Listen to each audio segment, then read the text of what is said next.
The moment the guildmaster threw my badge into the mud in front of everyone, I understood my entire life was about to become something strange. My name is Kale. I am 19 years old. And somehow, the boy Kale is the very first person in 300 years to awaken a skill called cooking. Not swordsmanship, not fireball, not even a basic healing spell. Cooking. The kind of skill you hand to a tavern maid, never to an adventurer. The guild hall went completely silent when the crystal above my head flashed a pale, embarrassing green instead of the expected proud gold light. Then someone laughed. Then everyone laughed, the sound bouncing off stone walls until it felt like the whole building was mocking me at once. "Get him out of my hall," the guildmaster said flatly, still writing on his papers, not even bothering to lift his eyes toward my humiliation. 2 guards grabbed my arms without hesitation. I didn't fight back. There was no point fighting a decision the entire room had already made for me. My status window had just ruined my whole future in a handful of quiet words, glowing faintly in front of my eyes like some cruel private joke. They dragged the young man Kale through the front gates and dumped him into the muddy street like a sack of rotten turnips nobody wanted anymore. My knees hit stone, my palms scraped raw against wet cobblestone. The crowd outside didn't even bother laughing, they simply stepped over me instead. I picked myself up slowly, every joint aching, but my fingers still closed tightly around one small object, hidden deep inside my ragged coat pocket. A wooden spoon, chipped along the handle, worn smooth from years of use. My mother's spoon, the only thing left of her, and the only thing the system blessed. I stared at that spoon for a long, quiet moment, and something ugly curled slowly in my chest. Not despair exactly, just a tired, simmering kind of anger. Everyone in this city worships raw strength, swords, spells, monsters slain for glory and gold. Nobody worships the man who seasons the soup before battle. Funny thing about public humiliation, though, it clears your head fast. I stopped caring what the guild thought of me right there, kneeling in the mud. If nobody wanted a cook standing beside them in their party, fine. I would simply make food so good the whole world would come crawling to my kitchen instead. I did not know yet how close that bitter little thought would come to being literal. Not metaphorically, literally crawling, on hands and knees, begging.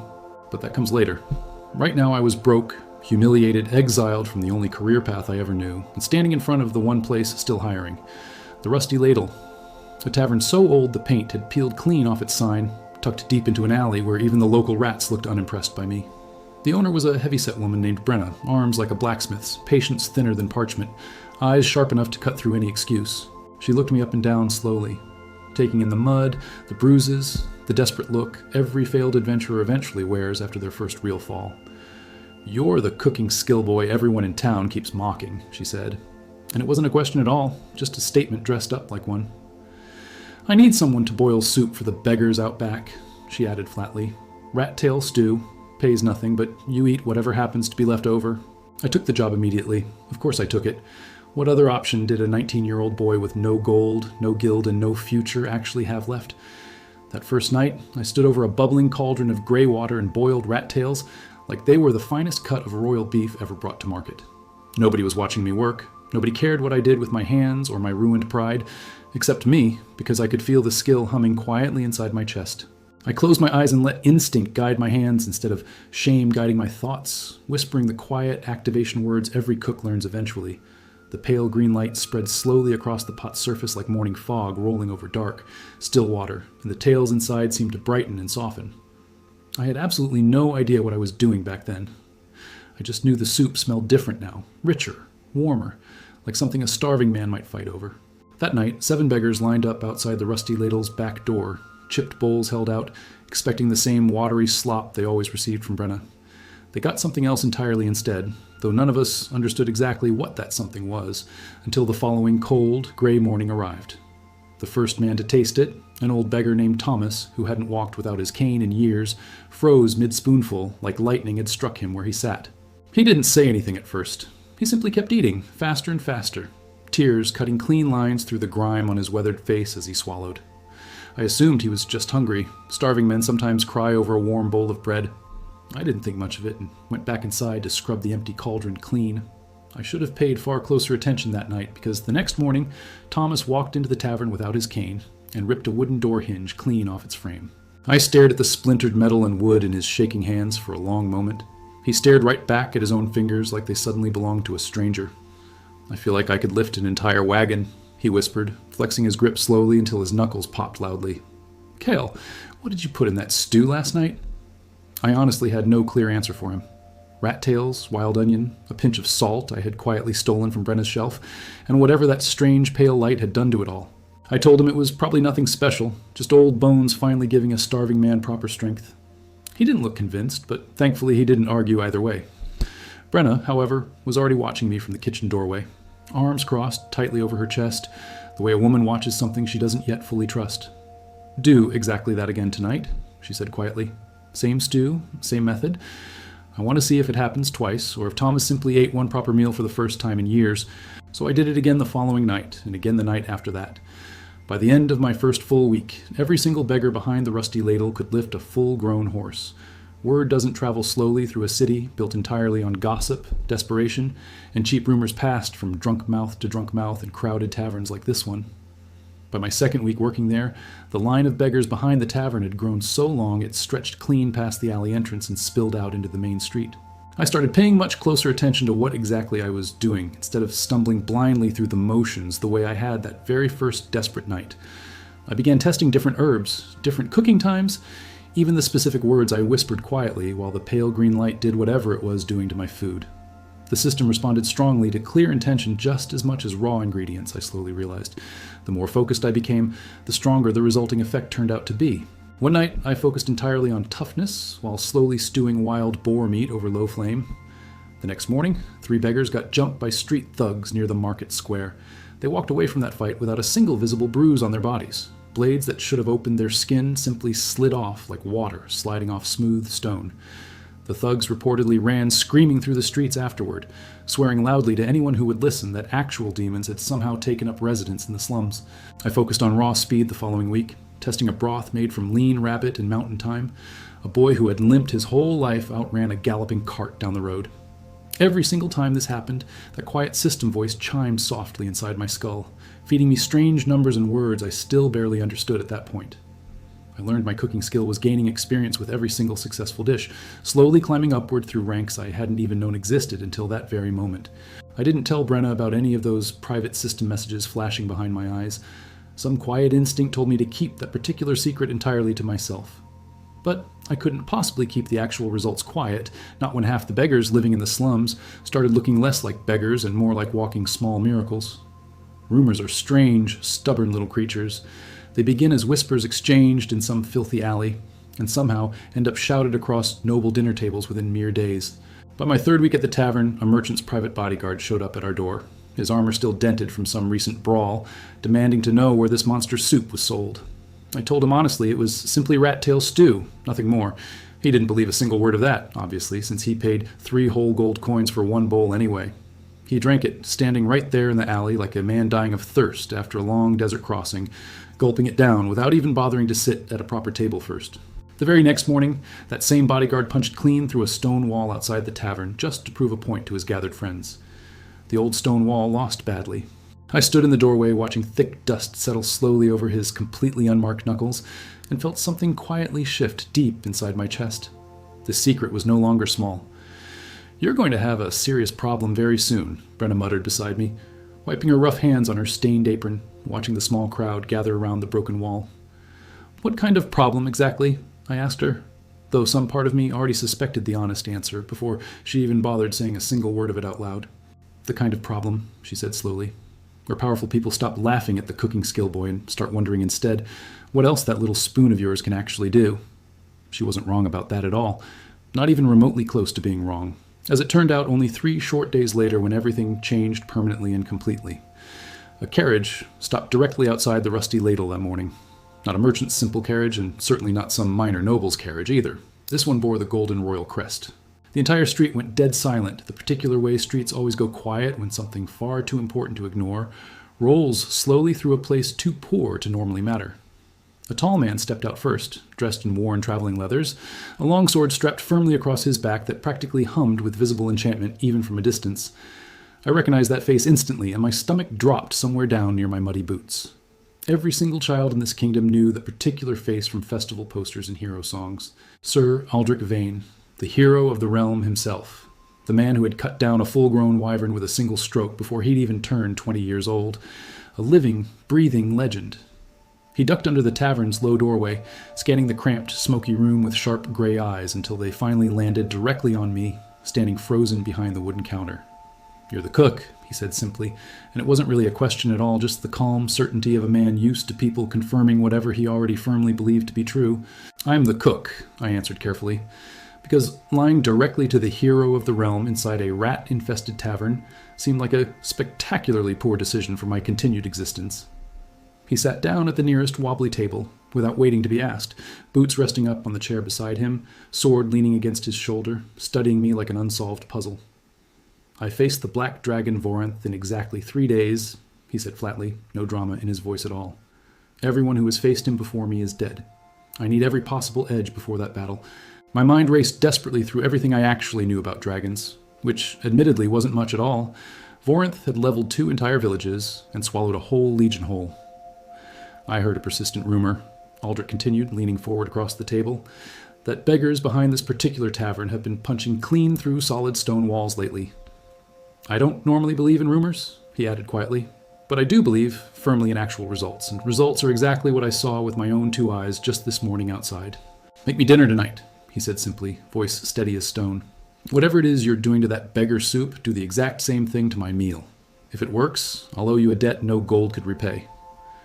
I stood there frozen for a long, silent moment, gripping my mother's old spoon so tightly the worn wood creaked loudly in my fist, feeling the entire weight of a kingdom settle onto my shoulders. Somewhere behind me, Brenna had gone completely still, a damp rag frozen halfway through, drying a mug, watching this impossible scene unfold quietly inside her own crowded tavern. I thought suddenly about the guildmaster throwing my badge into thick mud without a second glance. I thought about the guards dragging me through those iron gates like common garbage.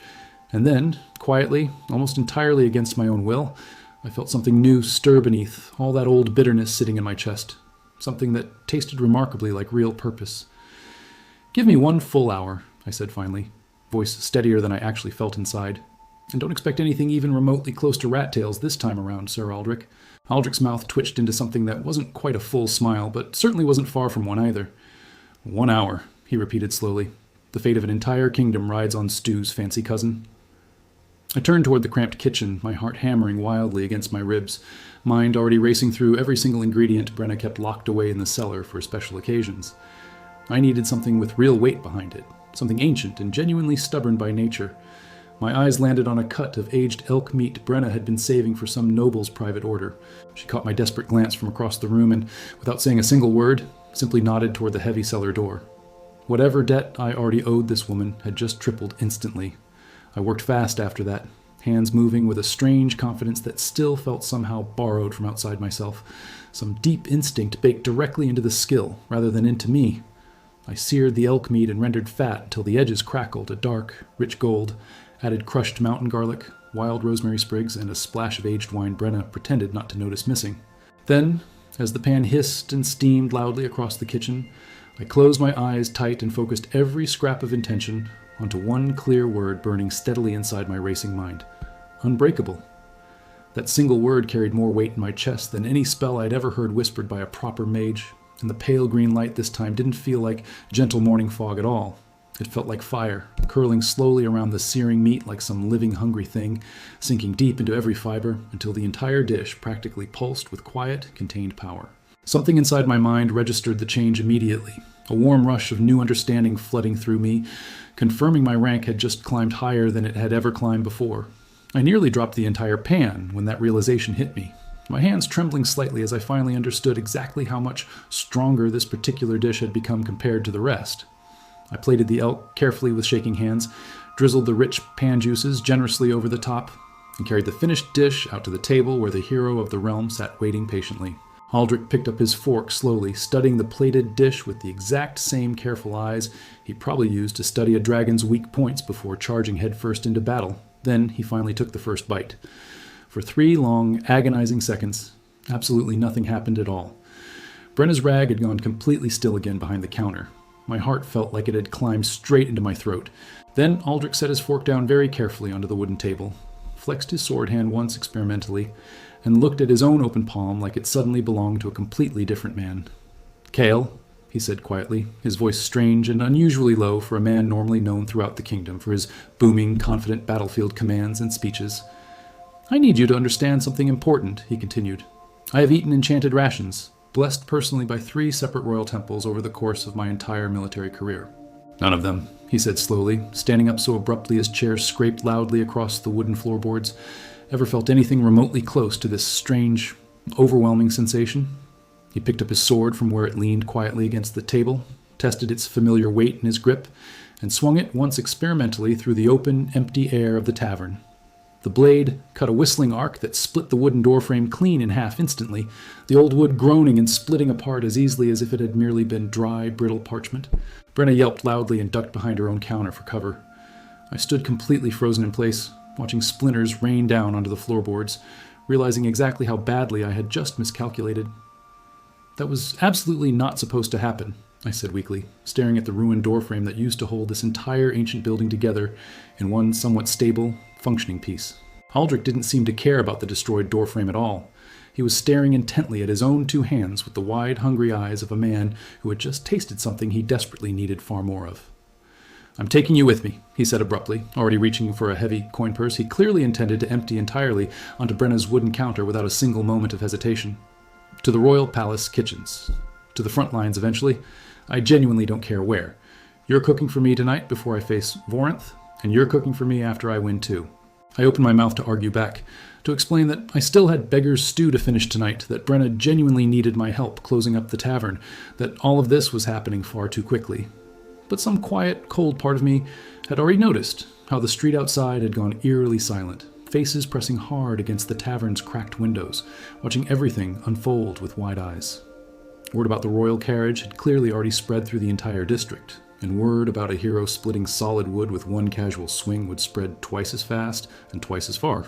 I had genuinely wanted the world to come crawling humbly to my kitchen instead of laughing cruelly at me in the streets. I simply hadn't expected it to arrive quite this fast, wearing a legendary sword. Fine, I said finally, wiping both my flour-dusted hands slowly on my apron, feeling something settle firmly into place inside my chest that hadn't existed there since the guildmaster's cruel rejection. But you're personally paying Brenna for that broken doorframe first, before we go anywhere near your royal palace or your dragon-fighting front lines, Sir Aldrich Vane. Aldrich actually laughed out loud at that demand, a short, genuinely surprised bark of sound, and tossed an entire gold coin onto the counter without even bothering to look at it properly. I followed him out into the crowded street after that, the wooden spoon still tucked safely inside my ragged coat pocket, and felt the curious eyes of an entire city settle onto me for the very first time. 3 days later, Sir Aldrich Vane walked alone onto the narrow mountain pass where Vorinth, the Black Dragon, had slaughtered 2 entire royal legions without ever breaking a single visible sweat. I wasn't actually there to witness it happen firsthand. I was back in a borrowed section of the palace kitchens, hands buried deep in flour, quietly praying. My careful seasoning had somehow been enough. The exhausted royal messenger who came running back down the mountain 3 long hours later was screaming something I couldn't quite make out clearly over the growing crowd's roar of confusion. It took me a long moment to finally understand his words clearly through all the noise, and when I finally did understand them, my knees very nearly gave out completely beneath me in that flour-dusted kitchen. "One single strike," the messenger gasped loudly, collapsing hard against the palace gate. "One single strike split the entire mountain clean in half. The dragon never even had time to properly roar." I stood completely still after hearing that, spoon forgotten entirely in my trembling hand, staring blankly out the kitchen window toward the distant mountain range, where a fresh scar now split the horizon. Somewhere out there, a kingdom's greatest living hero had just accomplished the impossible with a single sword strike, and somewhere in here, a boy nobody ever wanted had just done the impossible with a spoon. I should have felt genuinely proud in that moment. Instead, I felt something far colder settle quietly over me. A strange dread that this was only the very beginning of something much bigger than I could understand. That dread proved entirely correct within the hour, because the palace doors burst open and a royal steward came sprinting through the corridor, robes flapping, shouting my name like the building itself was on fire. "The king requests your presence immediately," the steward gasped, bent over double, hands braced against his knees, sweat pouring down a face that looked utterly terrified of delivering bad news late. I set down my spoon carefully, wiped flour from my hands onto my borrowed apron, and followed him through hallways lined with tapestries older than my entire bloodline combined, my stomach twisting with every step. The throne room doors swung open ahead of us, and there sat King Cassius III, a heavy-set man with tired eyes, flanked by advisors, who all turned to stare at me like I had personally grown a second head. "You're the cook," the king said slowly, echoing Aldrich's exact words from 3 days earlier, though his voice carried far more weight, the kind only a crown could ever grant a simple sentence like that. "I am, Your Majesty," I answered, bowing awkwardly, uncertain whether cooks were even supposed to bow to kings or simply stand there looking appropriately terrified of the entire situation unfolding around them. "My greatest hero just split a mountain in half with one sword strike after eating your food," the king continued, leaning forward on his throne. "Do you understand what that means for this kingdom's future?" I honestly did not understand, not fully, not yet, though the cold weight settling in my stomach suggested I was about to find out exactly what it meant, whether I wanted to know or not. "It means," the king said, "that whoever controls your cooking controls the strongest weapon this kingdom has ever possessed, and I intend to make absolutely certain that weapon belongs to my crown alone." A guild representative stepped forward from the shadows near the throne. The very same guildmaster who had thrown my badge into the mud only weeks earlier, now bowing so low his nose nearly touched the marble floor. "Your Majesty," the guildmaster said smoothly, not even glancing my way. "The boy was registered under our guild before his dismissal. We would gladly reinstate him under proper supervision." I felt something hot and furious rise in my chest, watching the same man who had humiliated me in front of an entire hall now grovel to reclaim the very thing he had once discarded as worthless. The king waved a dismissive hand without even looking at the guildmaster, a gesture so casual it landed harder than any insult. The guild had its chance. The boy stays under royal protection now. The guildmaster's face went through several colors in rapid succession, settling finally on a pale, furious white, before he bowed again and retreated backward into the shadows without another single word spoken aloud. I almost laughed out loud right there in the throne room, watching years of humiliation collapse in on itself in the span of a few careless royal words, though I managed to keep my expression carefully blank instead. "You will cook for the royal army," the king continued, oblivious to the small victory unfolding inside my chest. "Every soldier marching against the border threats eats your food from today onward." I opened my mouth to ask exactly what border threats he meant, but before I could speak, a side door creaked open and a woman in fine chef's whites strode in, her expression sharp enough to cut glass on contact. "Your Majesty," she said, ignoring me entirely, "the royal kitchens have served this crown faithfully for 200 years. Surely you don't intend to hand our sacred duties over to some gutter cook from the slums?" Her name, I would later learn, was Mireille, head chef of the royal kitchens, a woman who had trained under 3 previous monarchs and clearly viewed my sudden arrival as a personal insult to her entire life's work. "Mireille," the king said patiently, the tone of a man who had navigated this exact argument before, "your kitchens produce excellent meals. This boy's meals apparently split mountains in half." Mireille's jaw tightened visibly, her eyes flicking toward me with an expression between disgust and calculating curiosity, the look a predator gives something it hasn't decided is prey or rival yet. "Fine," she said icily after a long pause. "Let the gutter boy prove himself. A cooking contest, 3 days from now judged by the royal court. If his food outperforms mine, I'll step aside gracefully. And if it doesn't," she added, turning toward me with a thin, dangerous smile, "he goes back to boiling rat tails behind whatever tavern he crawled from, and this palace forgets his name within a week." The king considered this for a long moment, stroking his beard, clearly enjoying the drama unfolding before his throne, far more than any of us standing there actually appreciated at the time. "Agreed," he said finally, clapping his hands together once. 3 days, a proper contest. Let the entire court witness whether this boy's strange gift is truly a miracle or simply clever timing and lucky rat tails. I walked out of that throne room with my head spinning, caught somewhere between terror and a strange, stubborn determination I hadn't felt since the guild first turned its back on me in that muddy courtyard. Word of the contest spread through the palace faster than any rumor I had witnessed yet. Servants whispering, nobles placing quiet bets, everyone desperate to witness the gutter cook's public downfall. Aldrich found me later that evening in the borrowed kitchen, arms crossed, watching me pace back and forth across the stone floor like a man rehearsing his own execution instead of a simple cooking competition. "You look terrified," he observed, leaning against the doorframe he had personally destroyed only days earlier, now hastily repaired with fresh, mismatched wood that clashed with the rest of the ancient kitchen. "I am terrified," I admitted honestly. "Mireille has trained for decades. I've been doing this for 3 weeks. My only real advantage is a skill I still barely understand, and a spoon that used to belong to my mother." Aldrich was quiet for a moment, studying me with those same sharp gray eyes that had studied dragons and battlefields for years, before he finally spoke again, in a voice far softer than his usual battlefield commands. "When I fought Varanth," he said slowly, "I didn't win because I understood every technique perfectly. I won because I committed completely to the single strike that mattered most, without hesitation clouding my aim. Whatever you cook for that contest," he continued, pushing off the doorframe, "don't copy whatever fancy technique Mireille perfected over decades. Cook something only you could make and commit fully." I turned his words over carefully, long after he left that night, staring at my mother's old spoon under candlelight, thinking about every dish I had made since the moment I got thrown out of the guild. The beggars hadn't gotten stronger because I copied some royal technique. They had gotten stronger because I poured genuine intention into food nobody else in this entire city had bothered caring enough to make properly. That single realization settled something quiet and steady inside my chest, and for the first time since the guildmaster threw my badge into the mud, I actually felt something close to real, honest confidence. 3 days later, the royal court gathered in a grand hall draped with silk banners, nobles seated in neat rows, the king on a raised dais with Mireille on one side of the room and me on the other. Mireille went first, presenting a dish so elaborate it looked more like sculpture than food, layers of glazed pheasant and truffle reduction arranged with the precision only decades of training bring. The court applauded politely, nobles nodding as they tasted small samples, murmuring about technique and presentation in the hushed tones people reserve for things they respect but don't understand.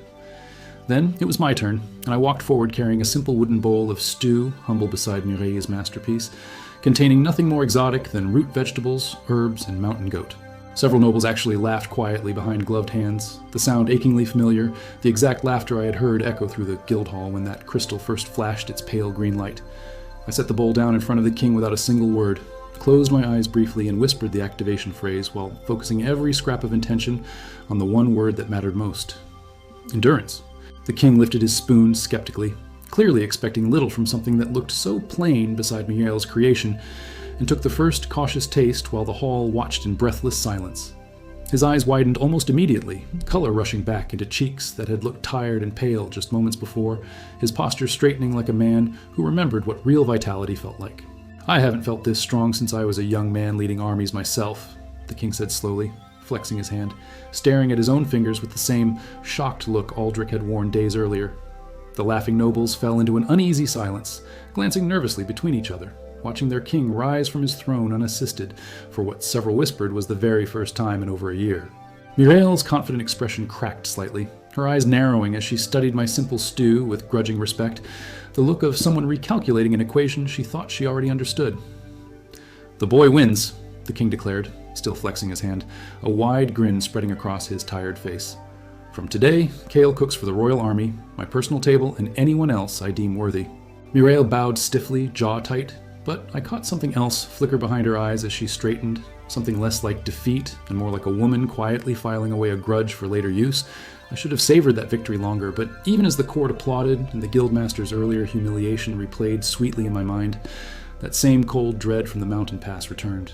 Because heroes talk loudly to whoever will listen, and kings listened carefully to their heroes, and somewhere far beyond the edges of this kingdom, something ancient had felt the tremor of my cooking.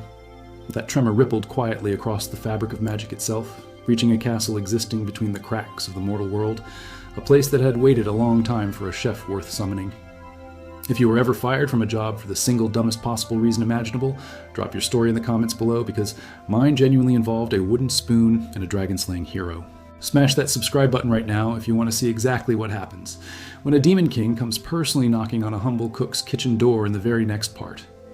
3 weeks after the cooking contest, I stood in the royal kitchens, watching 200 soldiers line up outside for breakfast, and I finally understood what real fear actually felt like. Not fear of failure anymore. Fear of what happens when an entire army eats food touched by a skill nobody, including me, truly understood the full boundaries of yet. King Cassius had ordered my meals served to the frontier garrison stationed along the northern border, the one facing constant raids from creatures nobody in the capital liked discussing openly. Within 10 days, those garrison soldiers stopped losing skirmishes entirely. Within 2 weeks, reports came back claiming they were pushing raiders back across the border without taking a single casualty. I should have felt proud reading those reports. Instead, I felt the same cold weight from the mountain pass settle deeper into my stomach every single time a new one arrived at the palace.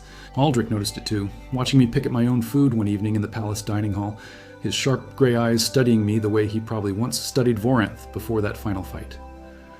"You've gone quiet," he said, setting down his cup. "The kind of quiet men get right before something terrible happens. I've seen that look on soldiers the night before a battle nobody expects to survive." "I keep thinking about what you said," I admitted, pushing a piece of bread around my plate without actually eating it. "About that tremor, about something out there feeling what I've been doing." Aldrich didn't answer immediately, and that silence told me more than words ever could have. He simply reached for his cup again, drank slowly, and finally spoke in a voice far quieter than usual. "There are old stories," he said, about power that draws attention across the veil between our world and the demon realms. Cooks who feed armies strength enough to win wars unaided are not subtle. Subtle like a mountain split in half, I said dryly, and he actually smiled at that, though the smile didn't quite reach his eyes the way it usually did when we joked together in the kitchens. Before he could respond, the dining hall doors burst open and a palace guard came rushing in, face pale, armor rattling loudly against itself as he hurried straight toward our table without any hesitation. "Sir Aldrich, Master Kyle," the guard gasped. "Something's happening at the northern gate. A carriage arrived unannounced, black as pitch, no horses pulling it, and the guards can't seem to look directly at it." Aldrich was on his feet before the guard finished speaking, sword already in hand, and I found myself following him through the corridors with my mother's spoon gripped tightly inside my coat pocket. The northern gate courtyard had gone eerily silent by the time we arrived, torches guttering low despite the still night air, every single guard standing frozen in place like statues carved from fear itself. The carriage sat exactly where the guard described it, black as a starless sky, its surface seeming to swallow the torchlight rather than reflect it, wheels resting on cobblestone without a single visible horse in sight. The door of that carriage swung open slowly on its own, and a figure stepped out into the courtyard, tall and elegant, wrapped in robes that shifted color depending on which angle you happened to view them from. She was a woman, or something wearing the shape of one extremely well, with skin pale as moonlight and eyes the deep, endless red of dying embers, and every guard within 20 feet took an involuntary step backward. "I am Lysandra," she said, her voice carrying easily across the courtyard without her seeming to raise it at all, the sound settling into my bones like something cold sliding beneath my skin without permission.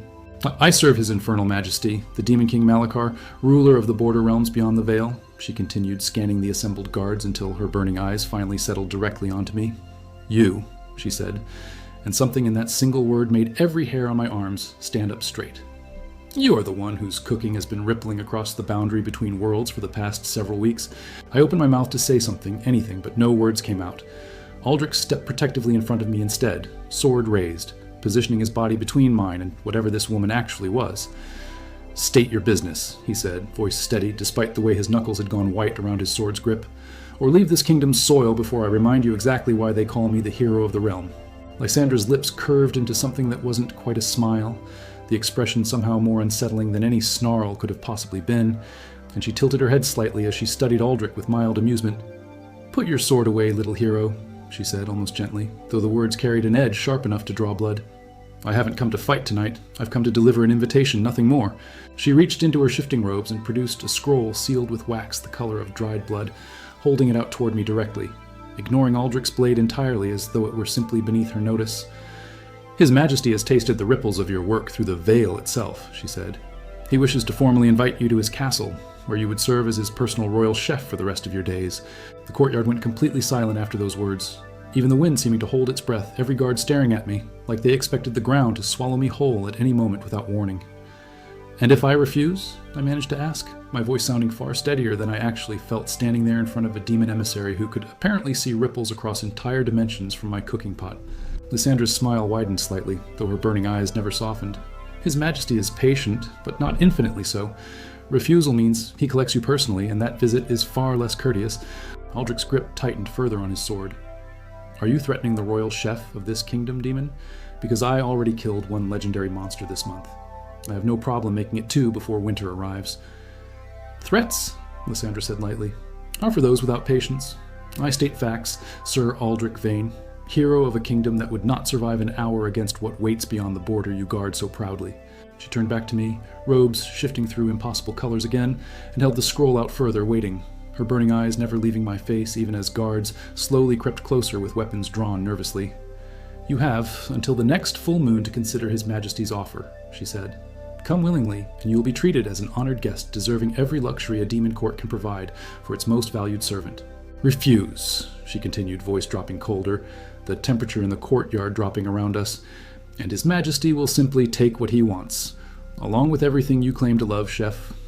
With that final warning hanging heavy in the cold night air, she stepped backward into her impossible black carriage, the door swinging shut on its own, and the entire vehicle simply dissolved into shadow and silence.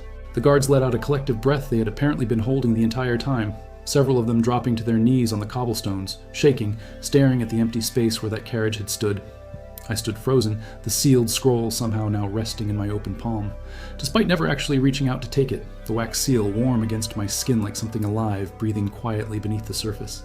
Aldrich finally lowered his sword, though his shoulders remained tense as steel cables, and he turned to look at me with an expression I had never once seen on the hero of the realm's face before that exact moment. "We need to tell the king immediately," he said quietly. "Tonight. Right now. Before that woman decides a full moon is far too generous a deadline for patience, she clearly doesn't actually possess an abundance." King Cassius received the news less than an hour later, sitting upright in his bedchamber, wrapped in a heavy robe, listening to Aldrich's account with a face that grew progressively paler with every single sentence. "A demon king wants my royal chef," he said slowly, rubbing his temples like a man developing a headache that no amount of my strengthening food could possibly cure for him this particular night. "This isn't about wanting a chef, Your Majesty," Aldrich said grimly. "This is about wanting a weapon. Something powerful enough that a demon ruler noticed it from beyond an entire dimensional veil." The king was quiet for a long moment, staring at the sealed scroll I had placed carefully on his bedside table, as though the parchment itself might suddenly grow fangs and lunge at his throat without warning. "Open it," he said finally. "I want to know exactly what we're dealing with before I decide whether to fortify the northern border or start drafting a formal declaration of war against an entire other dimension."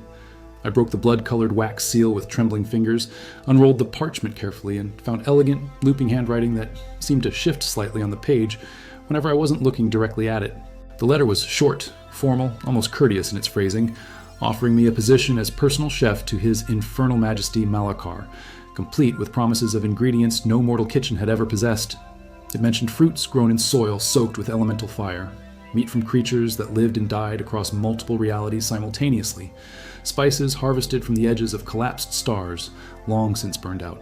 Reading that letter, despite every ounce of fear currently churning through my stomach, some small, stubborn part of me actually felt something dangerously close to curiosity stirring beneath all that terror. I hated that feeling immediately, shoving it down hard, because curiosity about a demon king's kitchen was exactly the kind of thought that got mortal men dragged screaming across dimensional boundaries forever. "He's not just offering me a job," I said slowly, reading the letter's closing lines again. "He's offering ingredients that could push my skill past anything I've made in this entire kingdom." Aldrich's jaw tightened. "That's exactly the kind of bait a creature like that would dangle in front of someone with your particular gift. Don't you dare start considering this seriously, Kale. I mean it."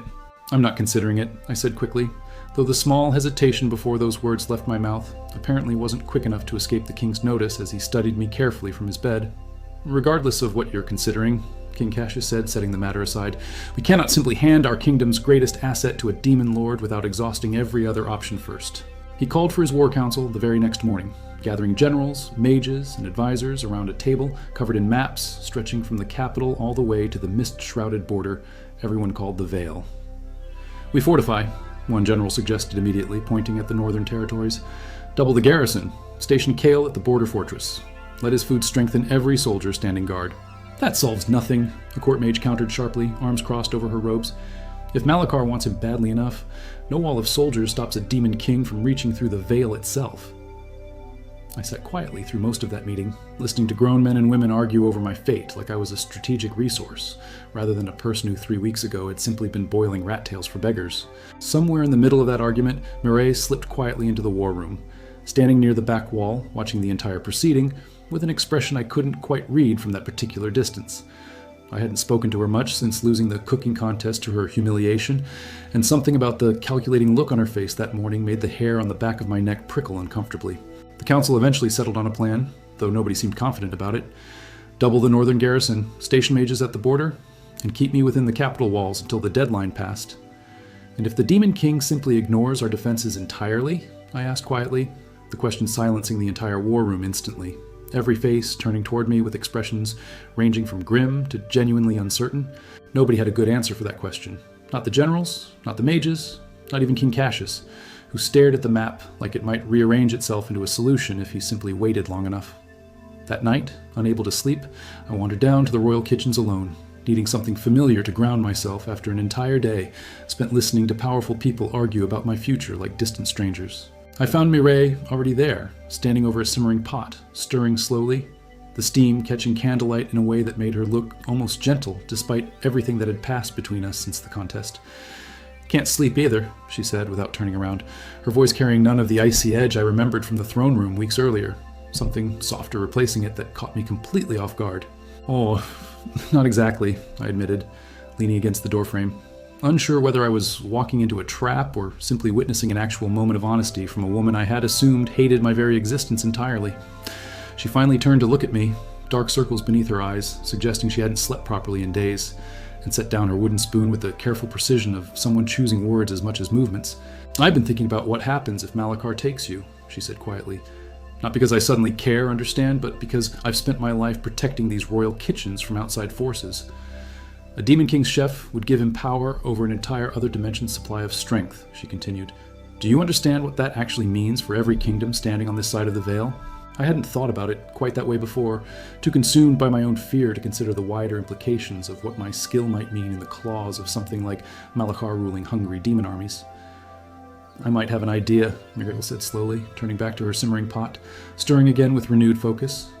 "Something the Royal Archives mentioned once, buried in records nobody reads anymore. A way to refuse the summons permanently," she continued, "without inviting war. But it requires ingredients rarer than anything currently sitting in these kitchens, and a journey more dangerous than you realize."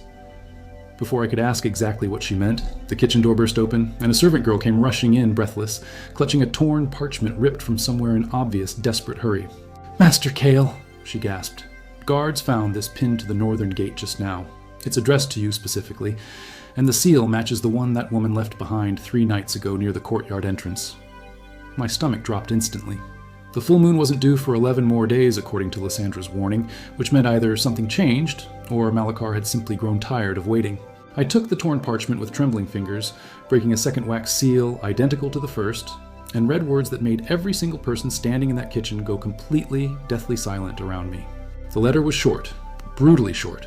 His Majesty Malachar had grown impatient with mortal deliberation, it read, and would arrive personally at the capital gates in 3 days instead of the full moon. Not to negotiate, not to threaten, simply to collect what he considered rightfully his, with or without cooperation, and woe to anyone foolish enough to stand between a demon king and his chosen chef. Mireille read the letter over my shoulder, her face going pale beneath the candlelight, and for the first time since I had known her, I watched real fear replace whatever calculation usually lived there. 3 days, she whispered.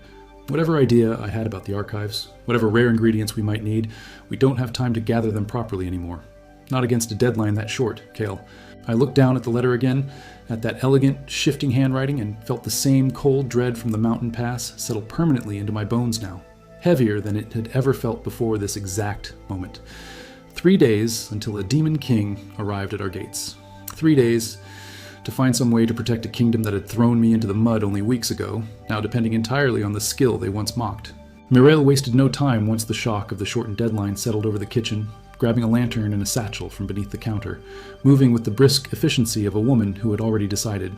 "The Royal Archives," she said, already heading for the door.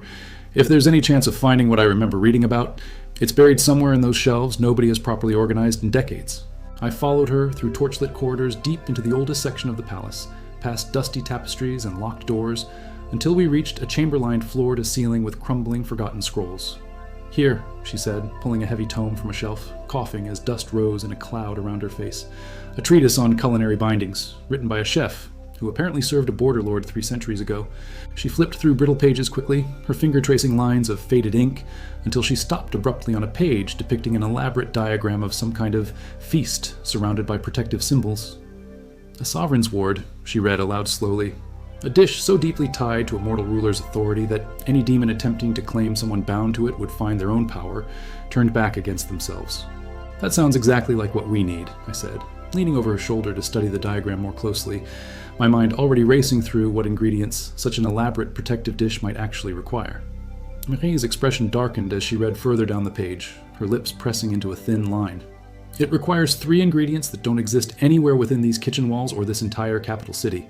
Frostbloom petals from the northern peaks," she read.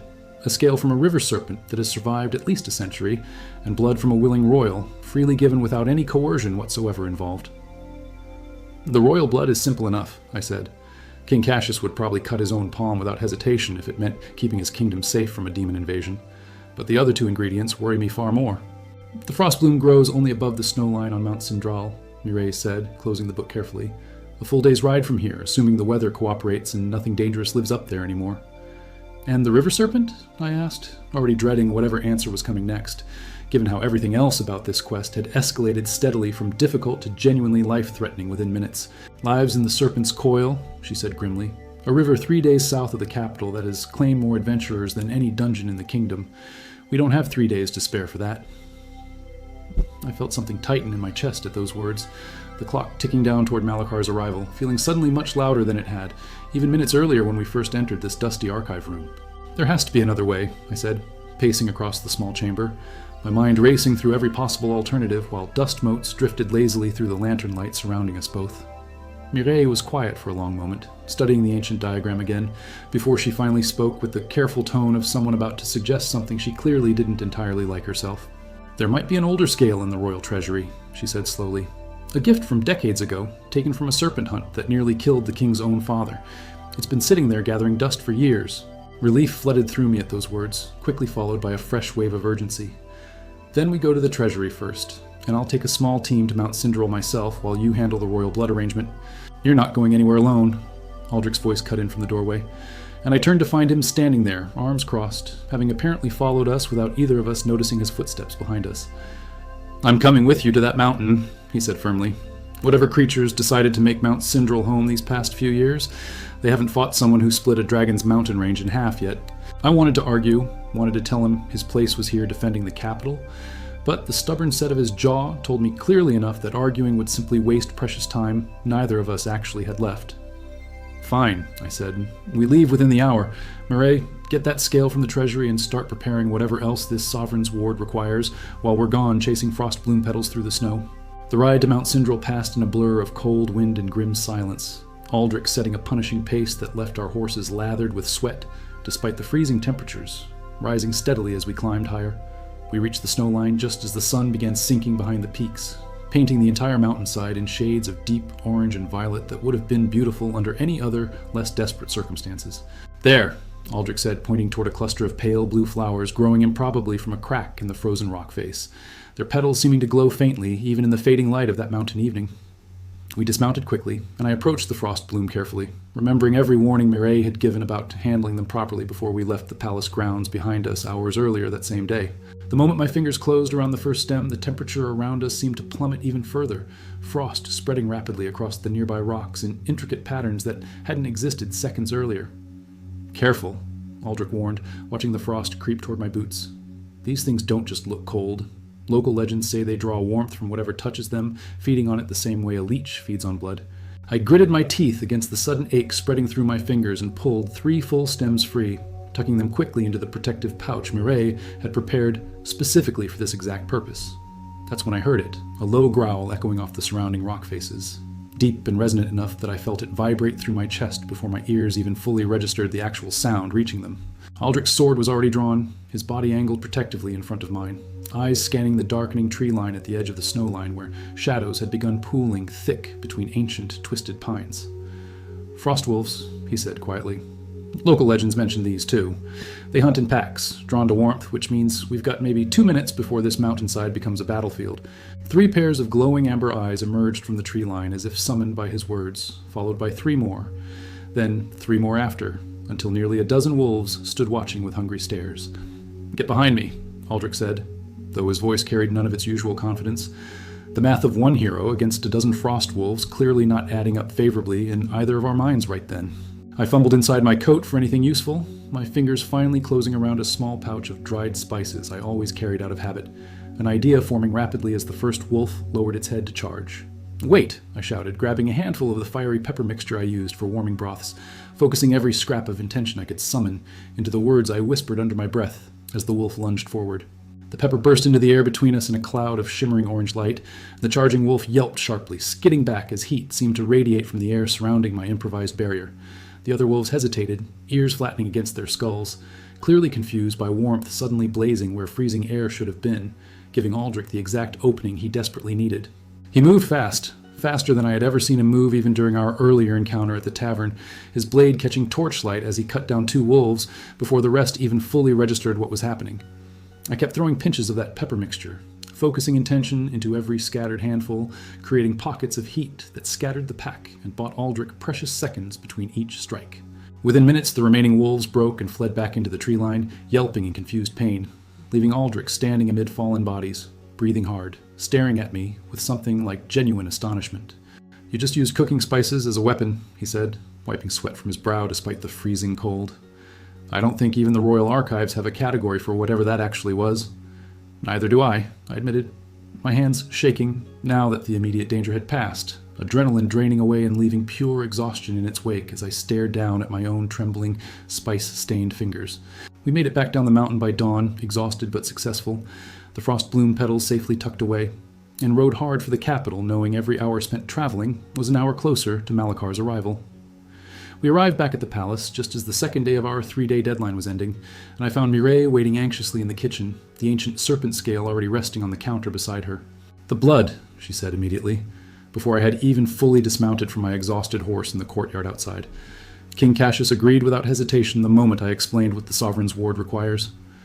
We gathered everyone in the royal kitchens that evening, the king himself present, despite his advisors' obvious nervousness about their monarch, standing in a kitchen rather than behind guarded walls. I laid out every ingredient carefully across the counter, the frost bloom petals still faintly glowing, the ancient serpent scale gleaming dully under candlelight, waiting for the king's contribution. King Cassius rolled up his sleeve without being asked twice, drew a small ceremonial blade and cut a shallow line across his palm, letting royal blood fall into the waiting bowl without hesitation. "For my kingdom," he said simply, watching the blood mix with a thin layer of oil already prepared in the bowl, his expression grim but resolute in a way that reminded me suddenly why people actually respected this man.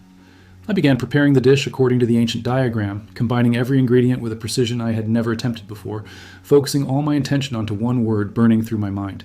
The pale green light that erupted around the pot this time felt different entirely, heavier somehow, tinged with something golden at its edges, and the whole kitchen seemed to grow warmer around us.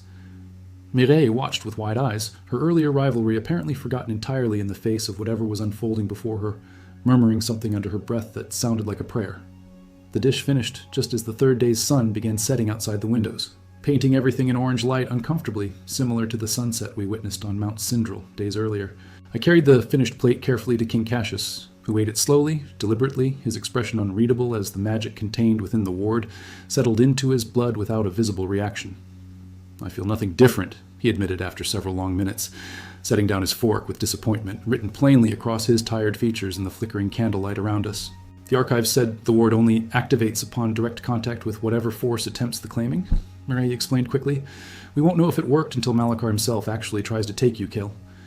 That answer settled uneasily in my stomach because it meant our entire desperate effort came down to an untested theory from a 300-year-old book gambled against a demon king's power.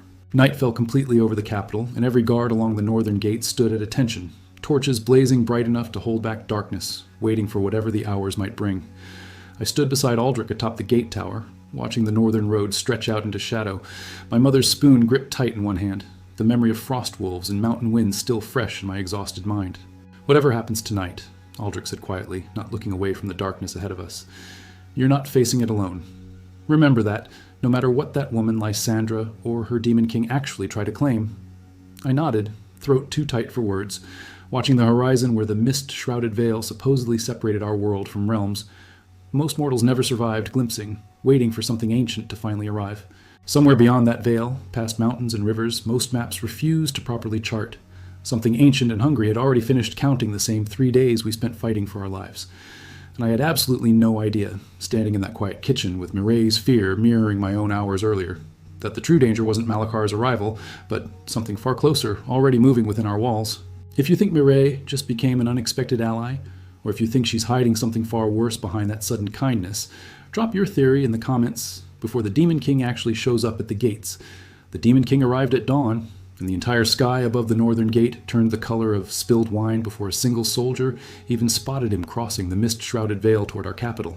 I stood atop the gate tower beside Aldrich and King Cassius, watching that crimson stain spread across the clouds, feeling my mother's spoon grow strangely warm inside my coat pocket for the first time ever. He didn't arrive in a carriage like Lysandra had. He walked, alone, down the center of the northern road, and every torch along that entire stretch guttered and died the moment his shadow passed beneath them. Malakar was tall, taller than any man I had ever seen, with skin like polished obsidian and eyes that burned the same deep red as Lysandra's, though his carried a weight hers had never quite managed to convey. He wore no crown, no armor. Nothing that marked him as royalty beyond the simple, terrible certainty radiating off him, the kind of presence that made soldiers forget how to breathe properly. The gate guards parted before him without anyone giving an actual order, weapons lowering on their own as though some instinct older than training told every single one of them that resistance here meant certain death. "Kyle," Malachar said, stopping directly beneath the gate tower, his voice somehow reaching us clearly despite the distance, low and resonant like stone grinding against stone deep beneath a mountain somewhere far below. "I have traveled a very long way for a simple meal," he continued, tilting his head up toward where I stood frozen at the tower's edge. "I would prefer not to have wasted the journey on mortal cowardice and delay." King Cassius stepped forward beside me, his voice carrying admirable steadiness despite the way his hands trembled slightly at his sides. "This kingdom does not surrender its people to foreign rulers, Your Majesty." Malachar's burning eyes shifted toward the king slowly, and something that might have been amusement flickered across his obsidian features, though nothing about his expression could truly be called warm or friendly. "Foreign," he repeated, tasting the word like it amused him deeply. "Little king, I have watched your kingdom's borders since before your great-grandfather's great-grandfather drew his first mortal breath into being. I am not here to conquer your lands," he continued, spreading his hands slightly. "I am here for a chef whose cooking has rippled across dimensions I rule, strength enough to reshape entire wars." "He belongs to no one," Aldrich called down, his sword already drawn, gleaming in the strange crimson dawn light that still painted the entire sky above us all in colors no natural sunrise had ever produced before. Malachar's gaze finally settled on Aldrich, and for just a moment something almost like genuine respect crossed his features before vanishing back into that unreadable, ancient calm he seemed to wear like armor. "The Dragon Slayer," he said. "Your legend reached even my court, little hero. Tell me, did splitting that mountain feel like true power, or did it feel like borrowed strength from a boy's spoon doing your work for you?" I felt heat rise in my face at those words, though I couldn't tell whether it was anger or genuine fear coursing through me, watching Aldrich's jaw tighten as Malachar's casual insult found its intended cutting mark. "Enough," King Cassius said, raising a hand before Aldrich could respond. "Your Majesty, we have prepared something, a gesture of respect between our kingdoms, if you would accept a meal before any further discussion." Malachar's burning eyes narrowed slightly, studying the king with the patient consideration of a predator, deciding whether prey was worth the effort of actually pursuing across difficult terrain that particular morning. "A meal," he said slowly. "How delightfully mortal of you. Very well. I have traveled far enough that even a demon king can appreciate proper hospitality before claiming what rightfully belongs to him regardless." The gates opened, and Malachar walked through without hesitation, every guard flattening themselves against the walls as he passed, his presence seeming to press against the very stones of the courtyard around him. We led him to the same grand hall where I had once won the cooking contest against Mireille, though the room felt smaller now, dimmer, as though Malachar's presence alone was slowly devouring the available light. I had prepared the sovereign's ward hours earlier, keeping it warm over low coals, and my hands shook as I carried the plate forward, setting it down before the demon king with a formality I didn't actually feel. Malachar studied the dish for a long moment, his burning eyes flickering with something I couldn't quite identify, before he picked up the offered utensil and took the first slow, deliberate bite without any hesitation. The entire hall went completely silent, every noble and guard holding their breath, waiting to see whether 300 years of forgotten archive knowledge would actually protect our kingdom from what stood before us. For a moment, nothing happened at all, and I felt my heart sink toward my boots, certain the ward had failed entirely, that we had wasted 3 desperate days chasing frost bloom petals through freezing mountain snow. Then Malachar's expression shifted, just slightly, something flickering behind his burning eyes that looked almost like surprise. The crimson light outside the window seemed to pulse once before steadying again. "Interesting," he said quietly, setting down the utensil. "You've bound this dish to your king's sovereignty. A clever mortal trick, meant to make claiming your chef costly to whoever attempts it." My stomach dropped. He knew. Somehow he had recognized exactly what we had attempted within moments of tasting it, and I felt every ounce of hope I had carried since Mount Sindral drain away in an instant. "It won't work," Malachar continued almost gently, the way one might explain something obvious to a well-meaning child who had tried something clever, but ultimately doomed to fail against greater experience. "Sovereignty wards require the willing consent of the one being protected," he said, turning his burning gaze directly onto me. "And Kale here has not actually consented to being protected by anyone at all, has he?" The realization hit me like cold water. In our desperate rush to prepare the dish, in the panic of a shortened deadline, nobody had actually asked whether I agreed to be bound by this protection in the first place. "I consent," I said quickly, stepping forward. "I consent right now completely to whatever protection that dish was meant to provide. Please, it has to still work. It has to count for something even now." Malachar tilted his head, studying me with something that might have been curiosity or the patient consideration of a predator, amused by prey suddenly discovering teeth it didn't know it possessed. Too late, he said simply. The moment for consent was during preparation, when intention shapes the binding itself. Retroactive agreement changes nothing now, little cook. However, sincerely you might mean it. I felt the floor tilt beneath me, watching 3 days of desperate effort collapse into nothing, watching Aldrich's hand tighten around his sword hilt as he prepared for a fight none of us could possibly hope to win. That's when Mireille stepped forward from the shadows near the kitchen entrance, her voice cutting through the tension with a clarity that surprised everyone, myself included, given her usual reserve. He did consent, she said firmly. 3 nights ago, in the kitchen, before we even knew your deadline had shortened. He told me he was terrified of exactly this outcome, and he asked me to help protect him if I could. Malachar's burning eyes shifted toward her slowly, and I saw something calculating enter his expression, the patient stillness of a creature reassessing a situation he had believed already settled in his own favor. An interesting claim, he said. Though I sense no lie in your words, Chef. Perhaps the binding isn't entirely broken. Perhaps it simply requires strengthening given the imperfect circumstances. Hope flickered weakly in my chest at those words, though something about the way Malachar's mouth curved made that hope feel dangerously premature, like a trap slowly closing, rather than an actual reprieve being offered. I propose a contest, Malachar said suddenly, turning to address the entire hall now. A true test to determine whether this chef's loyalty is truly worth the trouble of claiming at all. 3 trials, he continued, each testing something different about the nature of your skill. Succeed in all 3, and I will release my claim upon you entirely, leaving your kingdom in peace for another century. Fail, he said, and his voice dropped low enough that the entire hall seemed to grow colder around us. And you come with me willingly, without further resistance from your king or his overmatched dragon-slaying hero. King Cassius exchanged a grim look with Aldrich before stepping forward himself, his voice steady despite everything. What guarantee do we have that you'll honor these terms, your majesty, once the trials are complete? Malachar smiled, and it was genuinely terrifying, teeth too sharp and too numerous for any mortal jaw to comfortably contain. Demons keep bargains, little king. It is mortals who twist their words to suit convenience.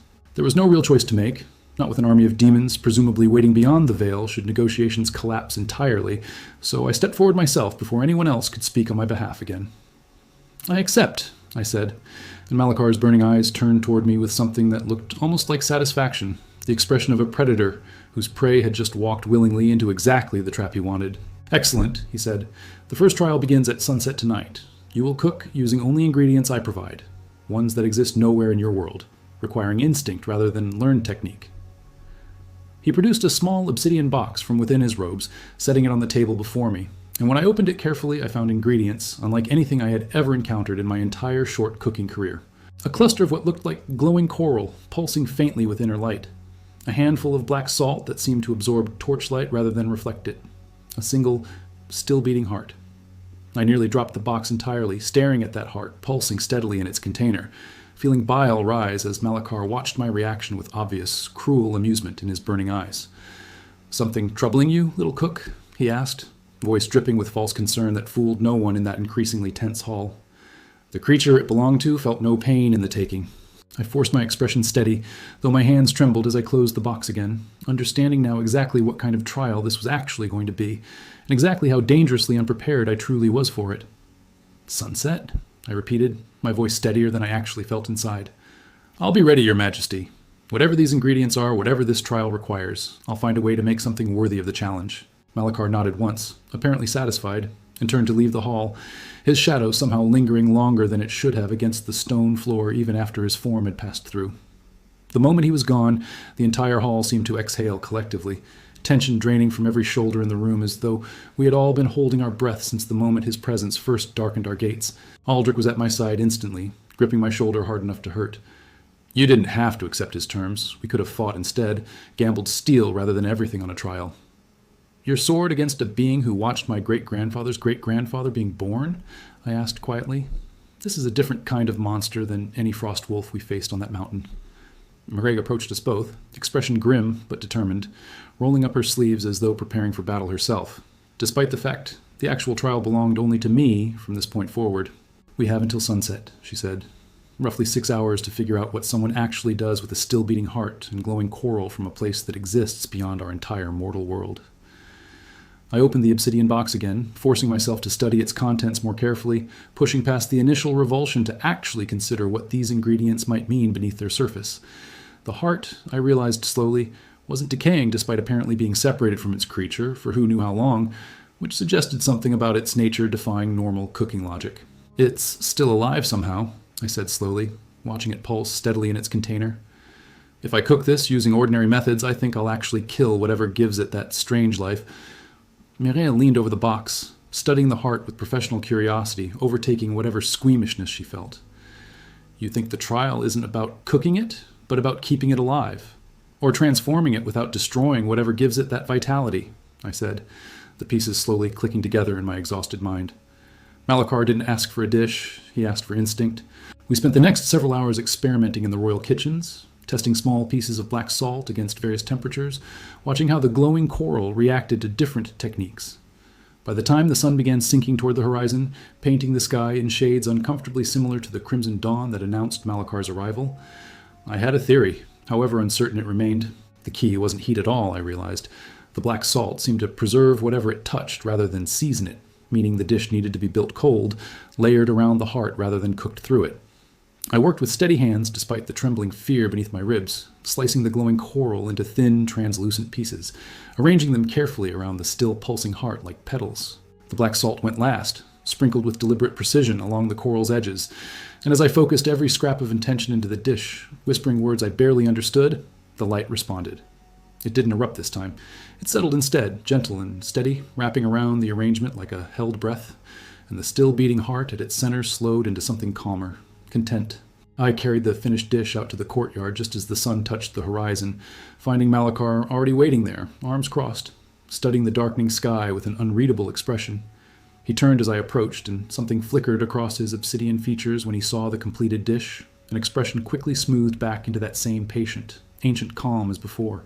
He accepted the plate without a word, studying it a long moment before finally tasting it, and I held my breath alongside every guard and noble gathered to witness whatever judgment came next. You didn't destroy it, Malachar said slowly, setting down his utensil. Most who attempt this trial panic and cook the heart to ash or freeze, unable to touch something so unnervingly alive. You understood, he continued, that some things require preservation rather than transformation. That instinct, little cook, is rarer among your kind than you might imagine, and rarer still among trained royal chefs. Relief flooded through me so intensely my knees nearly buckled right there in the courtyard, though I forced myself to stand steady, watching for any sign of what the second trial might require. One trial complete, he said, turning to address the gathered crowd. 2 remain. The second begins tomorrow at midday, and it will test something far more personal than culinary instinct. He didn't elaborate further, simply turning and walking back through the gates into the gathering darkness, leaving an entire courtyard full of nobles and soldiers to exhale once his shadow had departed.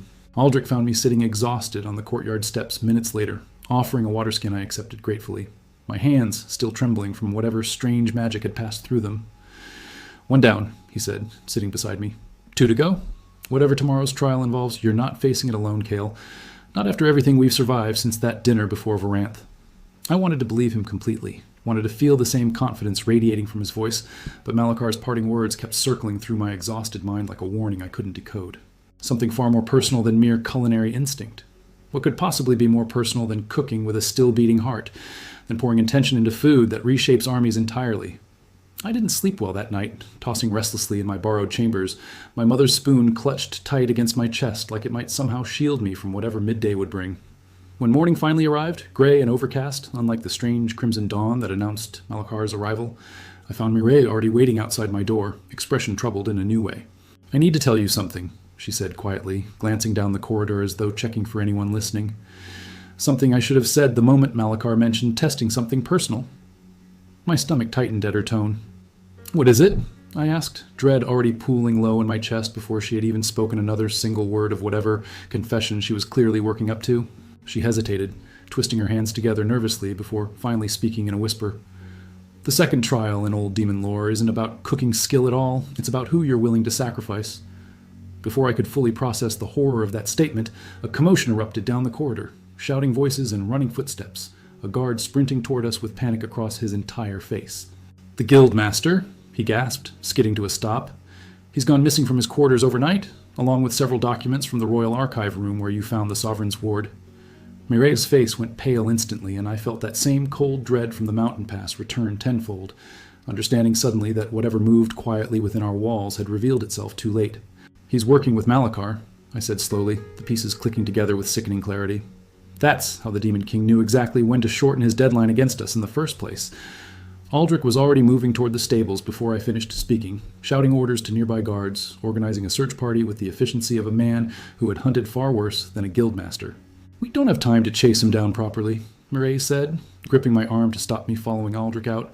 "Midday arrives in 3 hours, and you still don't know what the second trial requires."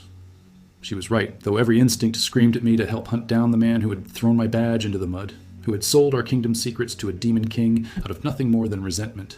"Tell me everything you know," I said instead, forcing myself to focus on the trial ahead rather than the betrayal unfolding beyond the walls. "About who you're willing to sacrifice. What does that mean?"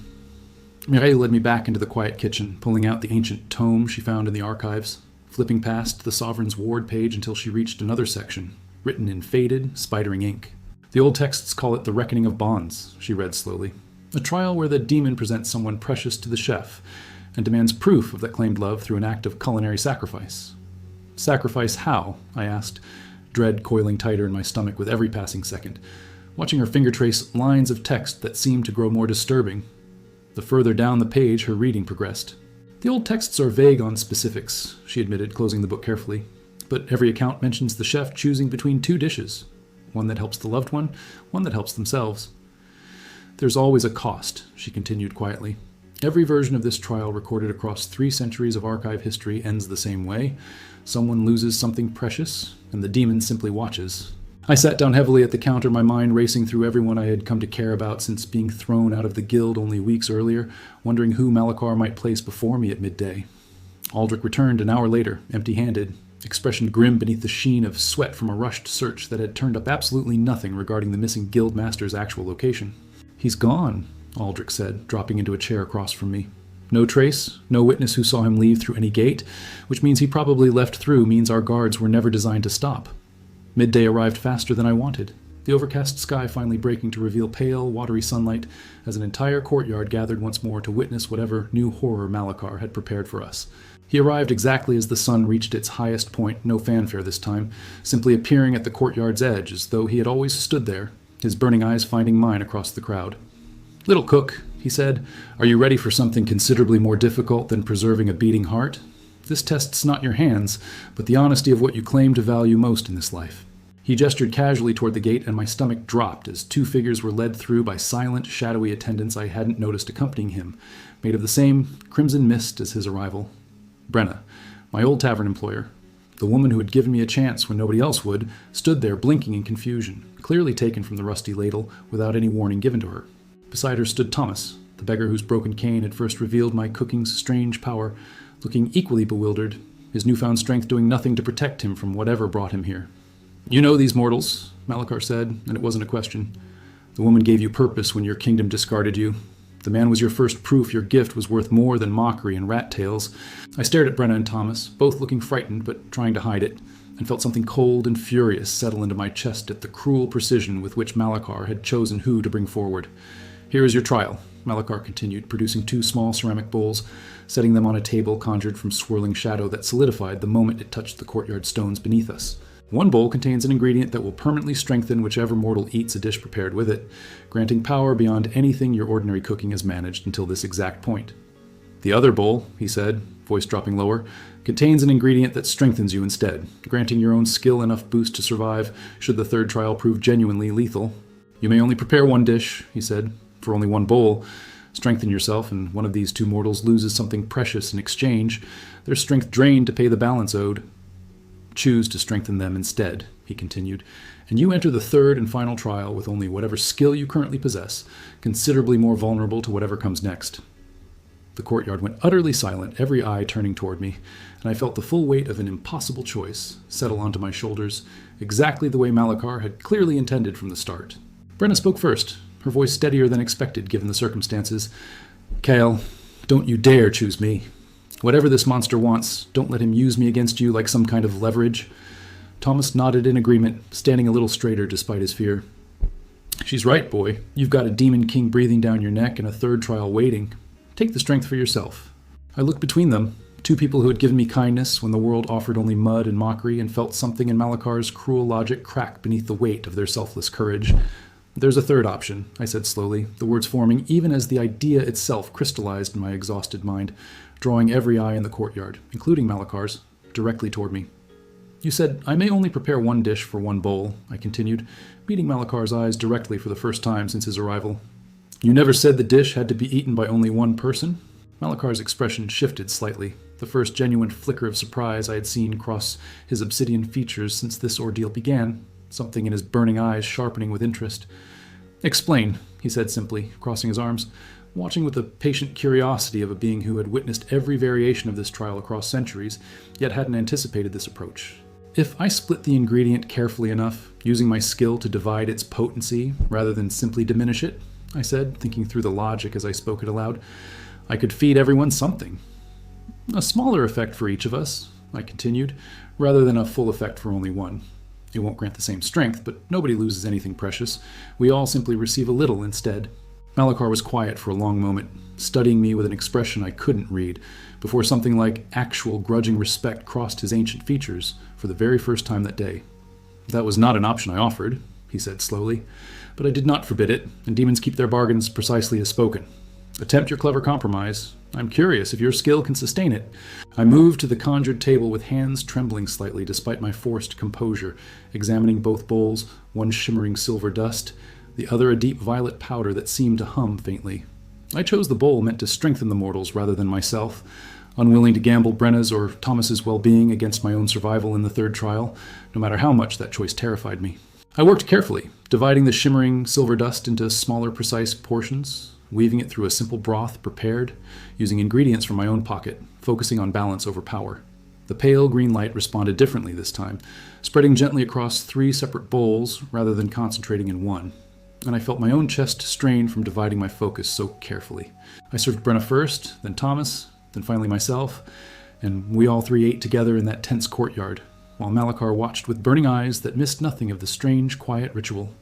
Warmth spread through my limbs, gentler than anything I had felt during previous dishes, and I watched Brenna's shoulders straighten, watched Tomas stand a little taller, both undeniably strengthened. Malakar studied us all for a long moment, and something in his expression settled into what might have almost been approval, though it was hard to read emotion on features carved from ancient obsidian. Clever, he said finally. Sacrifice without loss, compromise without cowardice.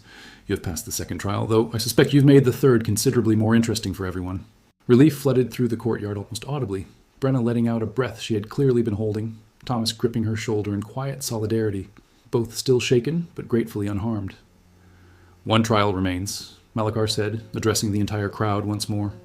It begins tomorrow at the darkest hour, when the veil grows thinnest, testing something neither skill nor sacrifice prepares you for. He didn't elaborate further, simply turning to leave once more, though this time he paused at the courtyard's edge, glancing back with burning eyes that settled directly on me with an unreadable expression. Your guildmaster sends his regards, Malakar said casually, almost as an afterthought. He proved considerably more useful than expected. Find him before the third trial, for his sake, not yours. With that cryptic warning hanging heavy in the air, he vanished entirely, the crimson mist attendants dissolving alongside him, leaving Brenna and Thomas blinking in the sudden absence of his presence. Aldrich was at my side instantly, his hand steady on my shoulder. What did he mean by that? For the guildmaster's sake, not yours? That sounds less like a threat against us, more against the traitor himself. I didn't have an answer, watching the empty space where Malakar had vanished, understanding only that whatever game the Demon King played extended far beyond simply claiming a cook whose skill rippled across dimensions. Somewhere out there, the guildmaster who had thrown my badge into the mud was discovering, perhaps too late, exactly what kind of bargain he had struck with something ancient enough to outlast mortal bloodlines. And somewhere beyond the mist-shrouded veil, the darkest hour of tomorrow night was already approaching, carrying a final trial that even Malakar himself seemed to suggest none of us were prepared to survive. If you think the guildmaster already regrets his deal with the Demon King, or if you think Malakar is planning something worse for the final trial, drop your theory below before the darkest hour arrives. The darkest hour arrived, wrapped in a silence so complete I could hear my own heartbeat. Standing alone in the courtyard while every torch in the capital burned a shade dimmer than usual that night. Muriel had wanted to stand beside me. Aldrich insisted on it even more forcefully, sword already drawn before I reached the gates, but Malakar's summons specified one condition impossible to negotiate. The third trial required me completely alone.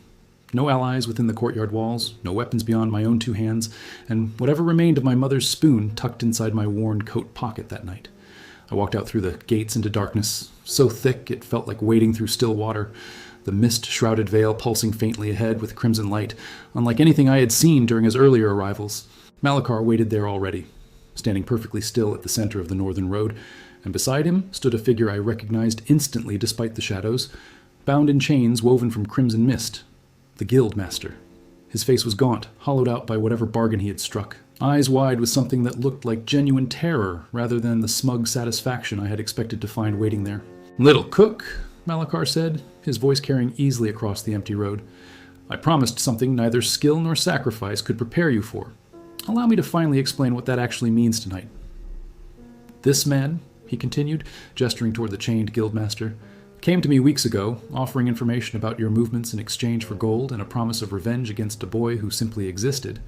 I accepted his offer readily," Malachar said. "Information is useful regardless of its source, and mortal grudges make wonderfully efficient spies who require no payment beyond their own petty resentments." I stared at the guildmaster's terrified face, understanding suddenly why Malachar had called this trial something personal, my stomach twisting with a dread I hadn't fully anticipated until this exact moment. "The third trial," Malachar said, "is simply this. He betrayed you completely, sold your safety for coin and spite, and now his fate rests entirely in your own hands. Cook nothing tonight. Simply choose his path."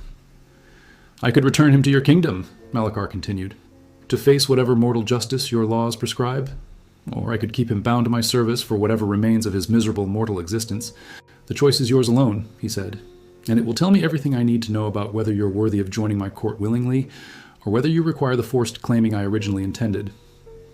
I looked at the guildmaster, at the man who had thrown my badge into the mud in front of an entire hall, who had sold my safety and my kingdom's secrets for nothing more than bitterness dressed up as grievance. Every instinct in my body screamed that he deserved whatever cruel fate Malachar intended, that mercy toward this particular man would be nothing more than foolish weakness dressed up as some hollow virtue. But I thought about Brenna giving me a chance nobody else would offer.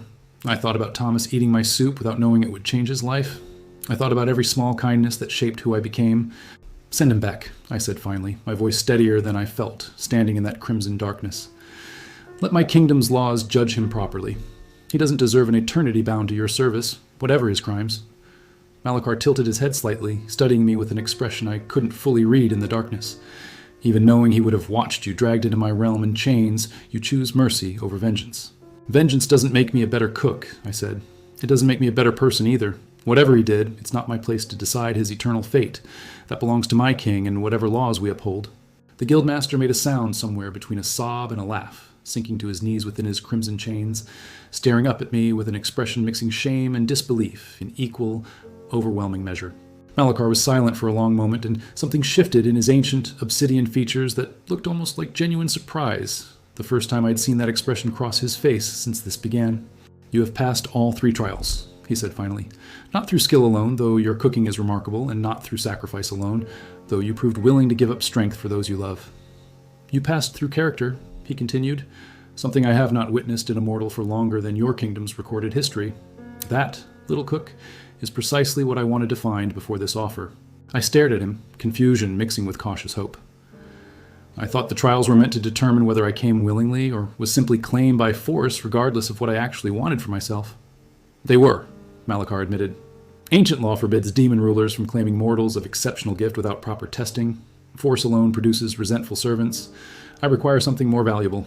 I require a chef who chooses freely," he said, "understanding exactly what awaits beyond the veil, and still decides the opportunity is worth the risk. Coerced service produces mediocre food, nothing more. Willing service," he continued, "produces something far more powerful entirely. That is the true purpose of everything you've endured these past few days, little cook, whether you understood it or not."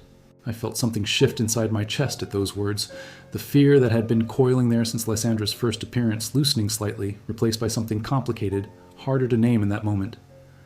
"What exactly are you offering?" I asked carefully, "beyond simply serving as your personal chef for the rest of my life, cut off entirely from everyone I've come to care about here in my own small kingdom?" Malachar's expression shifted into something almost patient, almost kind, an expression that looked deeply strange on features carved from something as ancient and terrible as obsidian stone beneath crimson sky. "I'm not offering exile," he said. "I'm offering opportunity. Ingredients no mortal kitchen has ever possessed, a skill that could grow beyond anything achievable within your small kingdom's current borders. You would serve my court perhaps 3 months of every year, he continued, returning home for the remaining months to visit whoever you choose, cook for whoever you choose, live whatever life you want. In exchange, he said, your skill grows beyond current limitation, and my realm gains something my court has lacked for centuries, a chef whose food carries meaning rather than empty, obligatory technique. I stood there in that crimson darkness, weighing an offer that sounded nothing like the forced servitude I had spent 3 desperate days fearing, feeling the weight of a choice that finally belonged to me alone. I need to speak with my king, I said finally, and with the people who've stood beside me through every trial you've thrown at us these past few days. This isn't a decision I can make alone in the dark. Malachar nodded once, apparently satisfied. Wise, a chef who consults those he trusts before significant decisions, is precisely the kind worth having in my court. Return to your gates. I'll await your answer at dawn. He gestured, and the crimson chains binding the guildmaster dissolved entirely, leaving the trembling man free to stumble toward me across the dark road, falling to his knees again the moment he reached me. I'm sorry, he said, voice cracking with something that sounded like genuine remorse rather than simple fear. I let my pride destroy everything. I nearly got you killed, nearly dragged this kingdom into war. I didn't forgive him, not fully, standing there with the memory of my own humiliation still fresh despite everything that happened since, but I helped him to his feet anyway, because cruelty never solved anything. Walk back with me, I said simply. Face what you did honestly, in front of the king who trusted you once. That's the only path toward whatever redemption you might deserve, and it's not something I can grant. We walked back through the gates together as the eastern sky began lightening toward dawn, and I found Aldrich, Mirail, and King Cassius all waiting anxiously, having apparently kept vigil the entire night. I told them everything, the trial's true nature, the guildmaster's fate, and finally Malachar's genuine offer, watching their expressions shift through relief, anger, and something more complicated altogether. You're actually considering this, Aldrich said slowly, not quite a question, studying my face with the same attention he had once given a dragon's weak points before charging into a battle that changed us both. I'm considering it, I admitted. Not because I want to leave, because I've spent my life being told my gift was useless, and something ancient enough to watch kingdoms rise and fall thinks it's worth cultivating. Mireille stepped forward, her expression unreadable before finally softening into something that looked genuinely like respect, rather than the rivalry that had defined our relationship since that first cooking contest. 3 months a year, she said slowly. That's not exile, Cale. That's an apprenticeship with resources beyond anything this kingdom could offer you, and you'd still come home for the rest of every single year. King Cassius was quiet for a long moment, studying the brightening horizon, before finally speaking with the measured authority of a man who had governed through considerably worse crises than this particular one. This kingdom threw you out once already, he said. The guild dismissed your gift as worthless, and it took a demon king recognizing your value before we understood what we possessed within our own borders. I won't make that mistake twice, he continued. If you accept his offer, you go with the full backing of this crown, recognized as the kingdom's official royal chef, holder of a rank never before awarded. He gestured to a nearby scribe who produced parchment and ink with practiced speed, and the king began dictating words that would establish something entirely new within his kingdom's centuries of tradition. Let it be recorded, he said, that Cale, once dismissed from the Adventurers Guild for possessing an undervalued skill, is hereby granted the rank of Sovereign Supreme Specialist, this crown's highest honor. The scribe's quill scratched steadily across parchment, and I stood there listening to words that transformed everything I had believed about my own worth since a crystal flashed pale green instead of proud gold.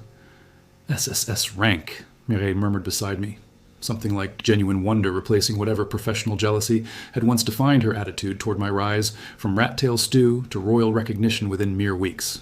Dawn broke fully over the capital as the scroll was sealed with the royal insignia, and I walked back out through the gates to find Malachar waiting exactly where he had promised, his burning eyes studying the parchment.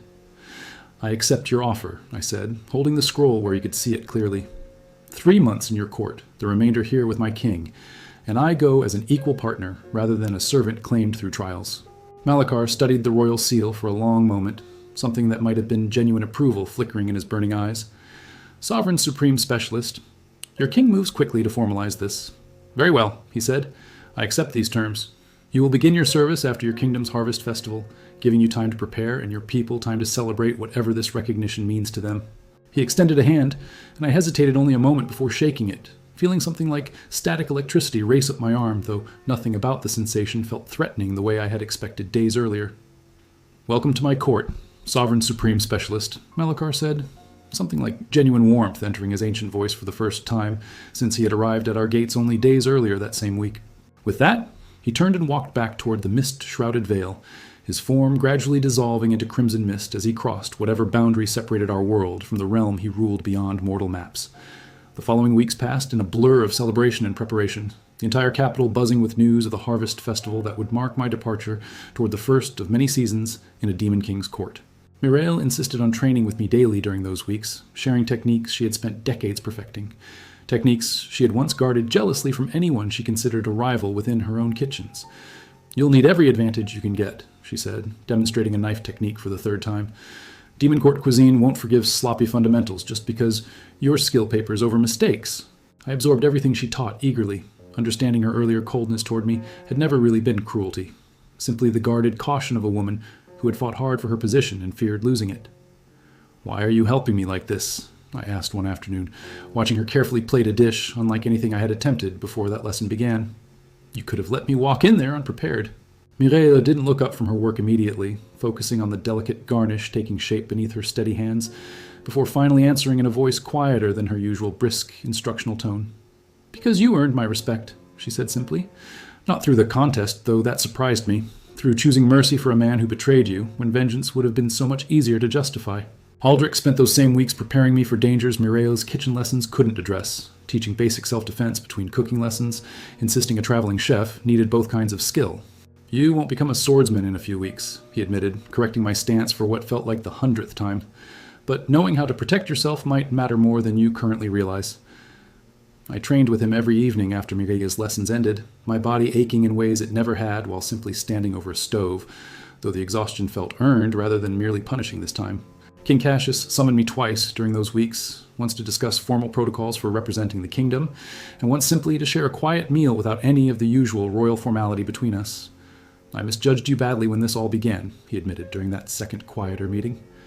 "I saw a useful weapon before I saw a person. I hope you remember you're always welcome home wherever you roam." Word of my upcoming departure spread beyond the capital eventually, and letters began arriving from villages I had never visited, farmers and merchants writing simply to thank a cook whose fame had reached them. I read every single letter carefully, understanding now that whatever waited beyond the veil, I carried an entire kingdom's hopes with me, not as a burden exactly, but as something closer to quiet, steady responsibility. One evening, unable to sleep, I walked back to the rusty ladle for the first time since moving into the palace, finding Brenna exactly where I had left her months earlier, still scrubbing the same stubborn stains. "Look at you," she said, wiping her hands on her apron, studying my formal robes with obvious amusement. "Never thought I'd see the day some royal chef came wandering back to my kitchen just to visit an old woman." You gave me a chance when nobody else would," I said, sitting on the same worn stool I had once used my very first night here.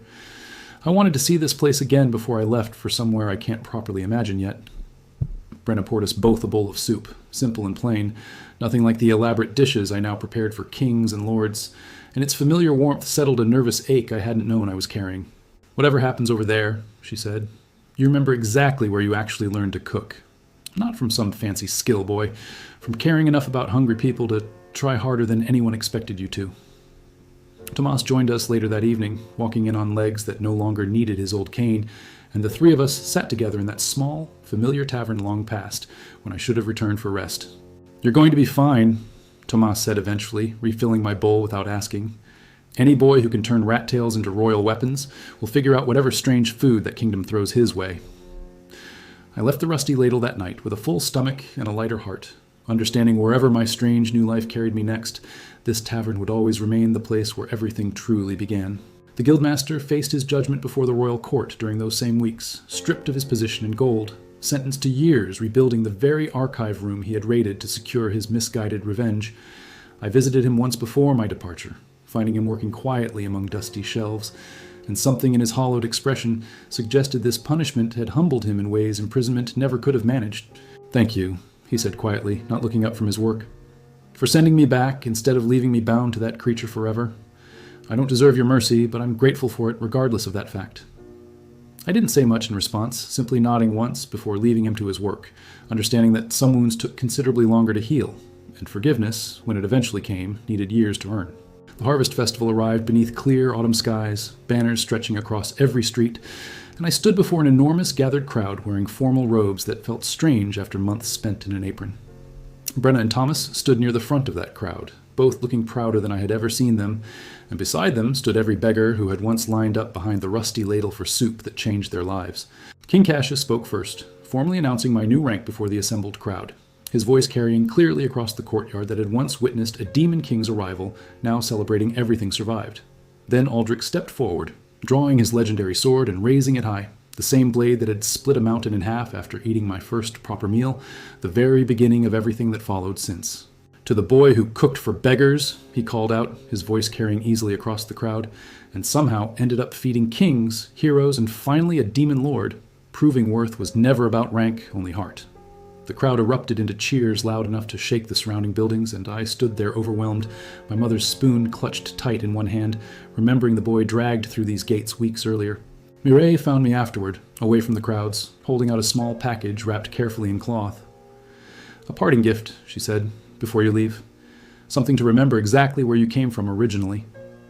I unwrapped it carefully to find a simple wooden ladle, carved from oak, clearly handmade rather than purchased, its handle worn smooth in a way that suggested considerable time and care had gone into its creation. "I made it myself," she admitted, something like genuine warmth replacing the icy rivalry that had once defined our entire relationship. "Every great chef needs more than one tool. Your mother gave you a spoon. Let me give you this instead," she finished quietly, pressing the ladle into my hands with a gentleness that felt worlds apart from the cold, calculating woman who had once dismissed me as a gutter cook entirely. I thanked her sincerely, tucking the ladle carefully alongside my mother's old spoon, understanding that whatever rivalry existed between us had transformed into something considerably more valuable across these weeks. That evening, as preparations for my departure continued around the palace, Aldrich found me standing alone on the same gate tower where we had first watched Malakar's Crimson Dawn arrival announce everything ahead. 3 months, he said, joining me at the wall. Then you're back here, and we're probably facing whatever new impossible thing the world decides to throw at us next, because apparently that's just how our lives work. Probably, I agreed, laughing despite the nervousness still coiled in my stomach about the journey ahead, though I doubt anything will top a Demon King's cooking trials for sheer, terrifying strangeness. Don't be so sure, Aldrich said, a slight smile crossing his face. You turned rat-tail stew into a kingdom's greatest weapon. I've stopped assuming anything about your future is actually predictable anymore. The morning of my departure arrived clear and cold, the entire capital gathering once more at the northern gate, and I found myself searching the crowd for every face that had shaped my journey since that first morning. Brenna hugged me fiercely, whispering that the rusty ladle's door would always remain open whenever I returned. Tomas clasped my hand with a grip strong enough to remind me how far my simple soup had carried him. King Cassius presented me with a formal seal, marking my status as royal chef, and Mireille stood beside him, nodding once with something that looked like genuine pride rather than the calculating rivalry from before. Aldrich walked me to the gate itself, his sword resting easily against his shoulder the way it always did, and clasped my forearm firmly in the manner soldiers used to say goodbye before uncertain journeys ahead. Come back stronger, he said simply. This kingdom is going to need every advantage we can gather, and I have a feeling whatever you learn beyond that veil is going to matter more than either of us can imagine. I nodded, throat too tight for proper words, and turned toward the mist-shrouded veil where Malakar's emissary already waited to guide me toward whatever new chapter of my strange, unexpected life waited beyond. As I crossed through the mist, my mother's spoon in one pocket and Mireille's carved ladle in the other, I thought about the boy who had knelt in mud outside the guild hall, certain his life had ended before it began. That boy could never have imagined kings, heroes, and demon lords recognizing the same gift the world once mocked as worthless. And somewhere beyond that mist, a realm waited to discover what a spoon could do. The last thing I heard before the mist swallowed the capital entirely was Aldrich's voice, calling out one final promise that carried across the widening distance between everything I was leaving and everything ahead. "Save me a seat at your table, Sovereign Supreme Specialist," he shouted. Laughter threaded through the words. "Some demon lord's kitchen better be worth losing our best cook to for 3 entire months a year." I laughed despite myself, the sound swallowed almost instantly by the thickening crimson mist, and stepped forward into a realm no mortal chef had ever entered as an honored guest rather than a captured, unwilling prize. Beyond the veil, the air tasted different, heavier, charged with something that made the pale green light of my own skill flicker eagerly beneath my skin, as though it recognized this strange new world as home somehow. Lysandra waited on the other side, her burning eyes softer than they had been that first night at our gates, a small, genuine smile replacing the cold amusement she had once worn like armor during our first encounter. "His Majesty is preparing your quarters," she said, falling into step beside me as we walked deeper into a landscape, unlike anything my kingdom's maps had ever attempted to properly chart or accurately describe.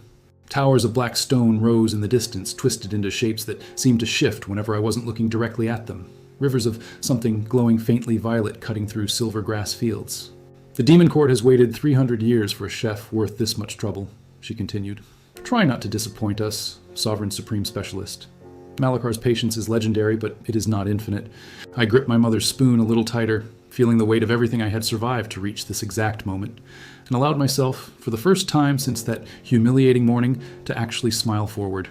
We passed through gates carved from something resembling polished bone, guarded by figures wreathed in shadow who bowed their heads slightly as I passed, an acknowledgement that felt strange after weeks of mockery. The castle kitchens, when Lysandra finally led me there, dwarfed anything I had worked in back home, stretching further than I could clearly see, lined with ingredients glowing in colors with no proper name. A young demon apprentice waited near the largest hearth, nervously wringing her hands, clearly assigned to assist whatever mortal chef Malakar had decided was finally worth summoning across the entire Vale. I'm Kale, I said, offering my hand the way I would have to anyone back home, and watched her hesitate before shaking it carefully, as though uncertain whether mortal customs applied properly within these ancient walls. I've cooked for beggars, heroes, kings, and a demon lord already, I said, mostly to myself, surveying strange glowing ingredients spread before me like an entire unexplored world waiting to be understood. Well, whatever your court expects from me, I finished, turning to the apprentice with a grin I hadn't worn since long before any of this began. It won't be nearly as boring as they're probably imagining right now. Her name, I learned that first evening, was Vex, a young demon barely older than myself in whatever way demons measured age, and her nervousness slowly gave way to genuine curiosity as we began working side by side. Nobody here has ever actually eaten mortal food, she admitted, watching me sort unfamiliar ingredients with fascination replacing her earlier caution. His Majesty says your cooking changes things. Is it true? I honestly don't fully understand it myself, I admitted, holding up coral similar to what I used during my first trial, feeling oddly nostalgic for a fear that already felt like ancient history to me now. But I know it comes from caring about the people you're feeding, I continued.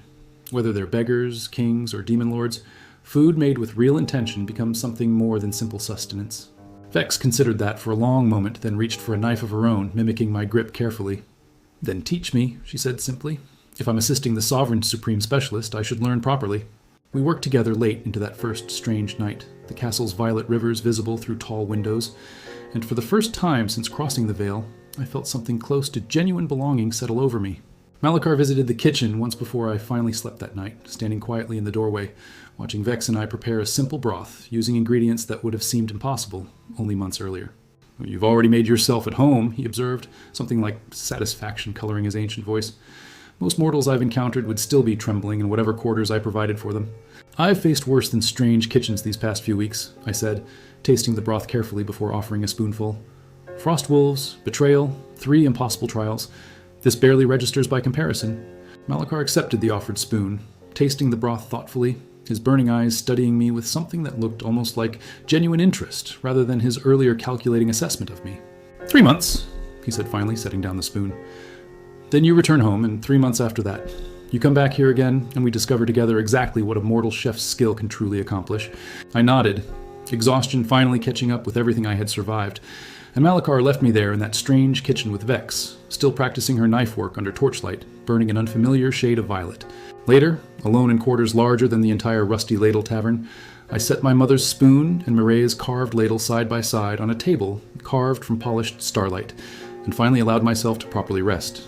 Whatever waited in the months ahead, whatever new trials this strange demon realm eventually presented, I understood something. Now, the guild's mockery had once tried desperately to convince me was never actually true. I thought, drifting toward sleep in that strange, starlit room, that whoever shaped the strange gift-granting skills to mortals had made a mistake, giving one as humble as cooking to a boy nobody expected much from. Somewhere back home, a tavern door stayed open for whenever I returned, a kingdom waited with a title nobody had ever earned before me, and a hero probably still owed me an apology for that broken doorframe. A gift wasn't measured by how impressive it looked from the outside. It was measured by what you poured into it, and I had poured everything I had into a spoon nobody else believed was ever worth carrying at all. If you followed Kale this far, from rat tail stew to a demon king's royal table, drop a comment about which trial hit you hardest, because this cook's story is only just getting started beyond the veil,